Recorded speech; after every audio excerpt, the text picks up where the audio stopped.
Salam alaikum wa rahmatullahi wa barakatuh et bonjour à tout le monde. Comme vous le savez, ça fait un moment, nous n'avons pas donné des dars. Mais nous étions en mode de préparation pour plus améliorer les leçons. C'est pour cela que nous étions un peu éloignés du chaîne. Mais Dieu, alhamdulillah, rabbil alamin, aujourd'hui, nous y revenons, Inch'Allah. mbokk yi ñu ngi leen di ziarat bu baax a baax gëjoon ngeen ñoo gis ci chaîne bi ñuy jàngale waaye nag lépp ñu ngoon ci ay xalaat xool njàngale mi mu gën a mën a yaatoo incha allah taala ngeen mën ñuy topp ci chaîne bi tey woy di gën di abonné di doon nag nit koo xam ne day am xol bu sedd ci yéen ñi abonné ci chaîne bi ngir xam ne xam-xam dong mooy seen yitte ba tax na du ñu découragé dañu bàyyi luñ ci mën di dégg ak luñ ci mën di dal tamit dañ koy sant yàlla te xam ne wasaare xam-xam rek moo ngi tax a jóg. kon mbokk yi tey ñu fas yéene ñëw jàngale fi tur yàlla tur la woo xam ne nag mag ñi dañ cee fiir waaye su ma ko bindee ñu bëri danañ xam tur yi tàmbalee Chine jeexee Chine kon ñu dem ci tableau bi.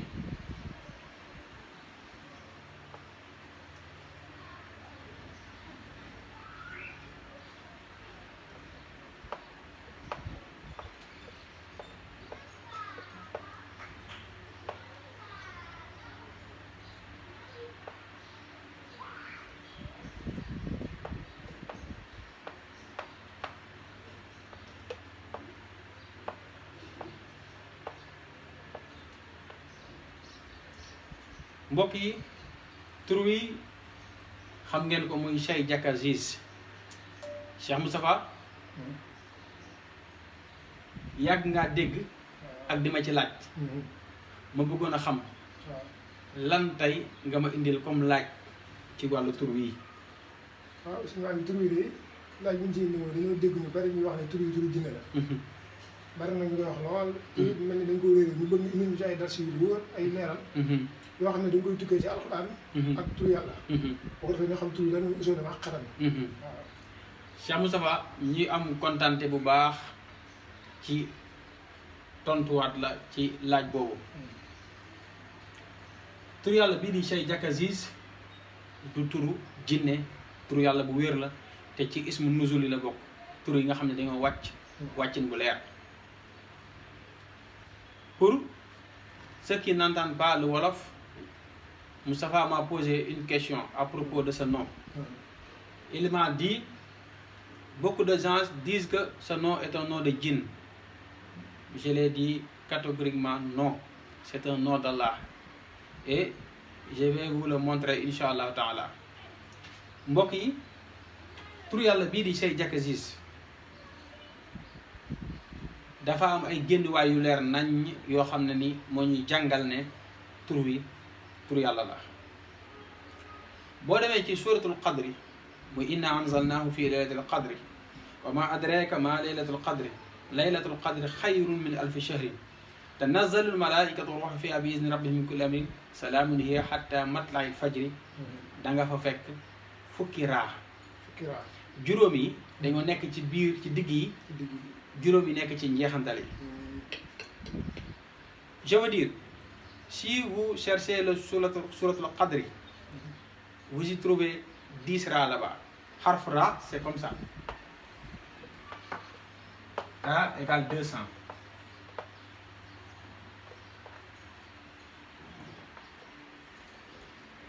ci biir suratul qadri da nga fa fekk fukki ra. Dans la sourate al-qadri, vous y trouvez 10 ra. Donc, si je prends ra 200, je vais faire comme ça, multiplié par 10, ça me donne 2000. mbokk yi bi ma jëlee ra mu ñëw fukki yoon bi ma ko darboo daf ma jox 2000 kon ñu jàpp 2000 mi ngi nii. nga ñëwaat ci suratul qadri nga fekk fa xarfu za. za dans la sourate al-qadri vous y trouvez aussi le harf za. Za c'est 700. Za égale 700.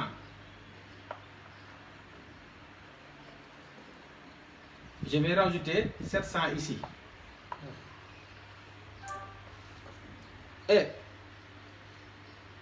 dans le même sourate, bataille ci bir souratul qadri, vous y trouvez aussi le harf mim de matla'i. Matla'i fajri, il y a un mim là-bas. Ci bir souratul qadri fek nga fa li ñuy wax matla'i mu nek mim. Mim égale 40. Donc ma yokku 40. Je vais rajouter 40 aussi. Et le jim de fajri. Hatta matla'il fajri. Donc le jim de fajri, vous nous dites jim fajri, jim égale 3. On rajoute ici 3, ça nous donne 2743. C'est le nom. Parce que le nom, c'est 2743. Donc, c'est ça, le istikhraj de Cheikh Diack Aziz dans le sourate al-Qadr. kon mbokk yi ngeen bàyyi xel ne kon suratul qadri nekkate tur bi yàlla bi ñuy wax Cheikh Diack Aziz dafa génnee foofu noonu tam la génnee ci suratul Fatiha waaye dinañ ci ñëwaat ci jamono yu gën a yaatu.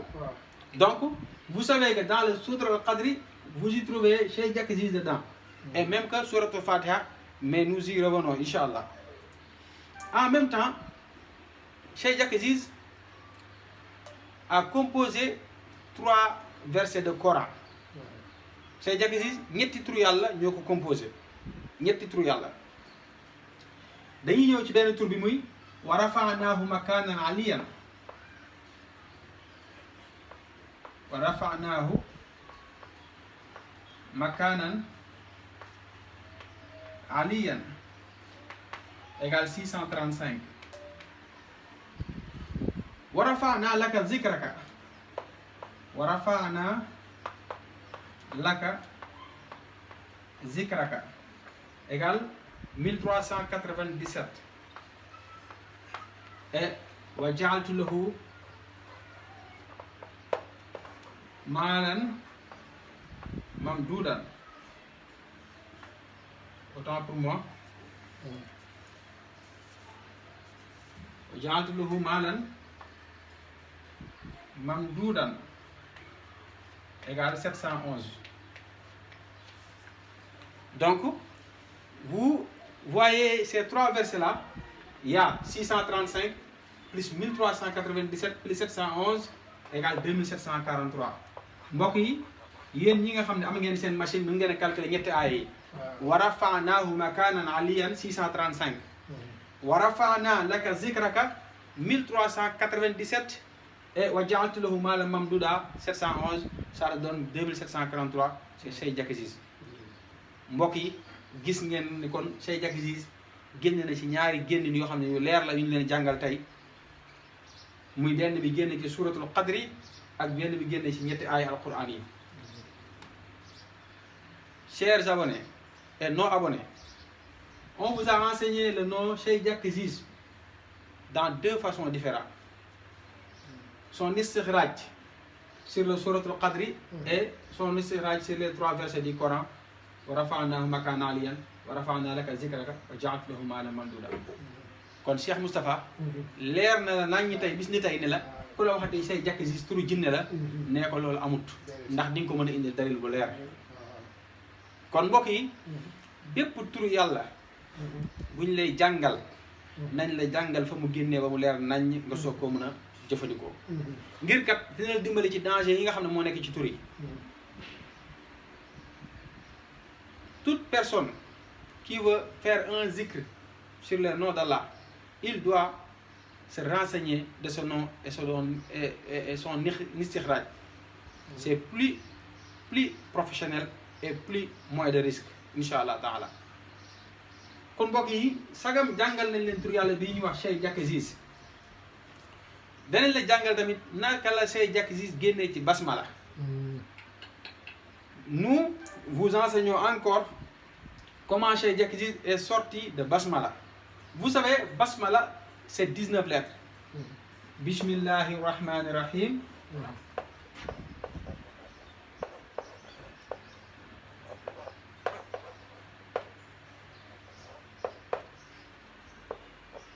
C'est 19 lettres. Si vous en tirez le alif de Rahman. Parce que si vous calculez le alif de Rahman, ça te donne 20 lettres. Mais la plupart des calculateurs et des asrariyun ne calculent pas ce alif. kon mbokk yi basmala 19 lettres la mooy fukk xaraf ak juróom-ñeent bu dee génne nañ ci alifu rahman bi Cheikh Jaki Ziz nañ ko calculer moom ñaata lettres la 1 2 3 4 5 6 7 kon le Cheikh Jaki Ziz c'est 7 lettres. Je vous enseigne encore comment il est sorti de basmala. Basmala c'est 19 lettres. Cheikh Jaki Ziz c'est 7 lettres, mais il y a combien de points ñaata tombe le Cheikh Jaki Ziz am. On compte, nous comptons, hein? Les 3 le point, avec les 5, 6, 7, 8, 9, 10, 11, 12. Cheikh Jaki Ziz a 12 points. Quand vous voyez Cheikh Jaki Ziz a fukki tombe ak ñaar. Légui suma jëlé 12 points plus 7 lettres égale 19. Donc, c'est son nistikhraj envers basmala. Cheikh Jaki Ziz envers basmala, c'est 19 lettres. Donc, il y en a qui fait le zikr basmala en 2743. C'est un chiffre très puissant. Il y a ñuy liggéey basmala ci limu Cheikh Jaki Ziz muy 2743 lu am doole la. kon mbokk yi njàngale mi yaakaar naa leer na ci bopp nit ñi. kon nag lenn rek lañ leen ciy jox mooy njëriñ loo ci mën a doxal ba gis ci njëriñ. kon ñu jàngal leen ci benn yoon rek boo xam ne boo defee astaghfirullah astaghfirullah 100 salatul fatihi 100 fatiha benn sumal ismu muy Cheikh Jaki Ziz nga defe ko 777. mbokk yi yoon wu baax a ngi nii ci tur wi dafay tàggat dafay tasxiir dafay indi bayre dafay joxe kashfu. Cheikh Jaki Ziz donne tous ses favoris envers la célébrité, envers le charisme, envers le kashfu et tout, ça donne tout. Donc yoon bi yoon bu baax la muy astaghfirullah 100 salatu fatiha 100 fatiha benn el ismu 777. kon mbokk yi lii lañ leen fi indi woon tey jàngal leen ko ci njàngal mu leer di wax nag in uridu ila al islah mastata'tu wa ma tawfiqi illa billah alayhi tawakkaltu wa ilayhi unibu. Assalaamu aleykum wa rahmatullahi wa barakatuhu. jërë ngeen jëf.